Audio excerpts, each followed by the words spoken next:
படிக்கின்ற ஏழை மாணவர்களுக்கு இலவச சீருடை வழங்கும் திட்டம்தான் அது.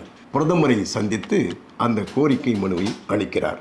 கோரிக்கை மனுவை பார்த்து பிரதமர் திரு ராஜீவ்காந்தி அவர்கள், எல்லாவற்றுக்கும் நான் மானியம் அளிக்கின்றேன், இலவச சீருடை வழங்கும் திட்டத்திற்கு மட்டும் பிறகு பார்க்கலாம் என்று சொல்லுகிறார். பொன்மனச்செம்மல் புரட்சித் தலைவர் எம்ஜிஆர் அவர்கள் உடனடியாக எழுந்துவிட்டு, எல்லா கோரிக்கைகளுக்கும் மானியத்தை நாங்களே ஏற்பாடு செய்து கொள்கிறோம் என்று தெரிவித்துவிட்டு பிரதமரை வணங்கிவிட்டு அங்கிருந்து கிளம்பி தமிழ்நாடு இல்லத்திற்கு வந்து விடுகிறார். பிரதமர் அலுவலகத்திலிருந்து நமது புரட்சித் தலைவர் எம்ஜிஆருக்கு தொலைபேசி அழைப்பு வருகிறது. உங்களை பிரதமர் சந்திக்க விரும்புகிறார், நீங்கள் புறப்பட்டு வாருங்கள் என்று தெரிவித்தவுடன் நமது புரட்சித் தலைவர் எம்ஜிஆர் அவர்கள் பிரதமரை சந்திக்க செல்கிறார். பிரதமர் நமது தலைவர் எம்ஜிஆரை பார்த்து, இலவச சீருடை வழங்கும் திட்டத்திற்கும் சேர்த்து எல்லா கோரிக்கைகளையும் நான் நிறைவேற்றி தருகிறேன், அதற்கும் மானியம் அளிக்கின்றேன் என்று தெரிவித்தவுடன் நமது பொன்மனச்செம்மல் புரட்சித் தலைவர் எம்ஜிஆர் அவர்கள் எழுந்து பிரதமருடைய கைகளை பற்றி கொண்டு, நான் சிறுவயதில் மாற்று உடைக்கும்